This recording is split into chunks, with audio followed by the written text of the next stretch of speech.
সত্যি কি আমার আপনার মনে হয় যেভাবে জীবন যাপন করছি আমরা, এতে আমরা জান্নাতে যাব? অনেস্টলি কি আপনি বুকে হাত দিয়ে বলেন তো, আপনার কি সত্যি মনে হয় এই জীবন যাপনের মধ্য দিয়ে আমরা সত্যি জান্নাতে যেতে পারবো? ছেলেপেলে কিশোর গ্যাংয়ে যোগ দিচ্ছে, ছেলেপেলে টিকটক প্রজন্ম হয়ে গেছে, ছেলেপেলে মেয়েদের পিছনে আড্ডাবাজি করে টাঙ্কি মেরে বেড়ায়, ছেলেপেলে মেয়েদের সাথে ওপেন জেনা করছে, মেয়েরাও জেনা করছে। কিছু কিছু বদ মেয়ের স্বভাব এমন, সে চাচ্ছে যেন তার সাথে জেনা করা হোক।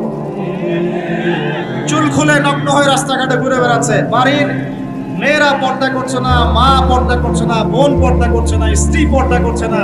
দিব্যি বাসায় সুদের টাকা ঢুকছে, হারামের টাকা ঢুকছে, দুর্নীতির টাকা ঢুকছে, ঘুষের টাকা ঢুকছে। সত্যি মনে হয় যে এইভাবে আমল করে আমরা জান্নাতে যেতে পারবো? অথচ আল্লাহ সৃষ্টি করেছেন আমাদেরকে তার ইবাদত করার জন্যে। এই দুনিয়ার জীবনের সংক্ষিপ্ত হায়াত দিয়েছেন, মৌতের পর হয় জান্নাত, তাহলে জান্নাত, আর কোনো বিকল্প অপশন নেই।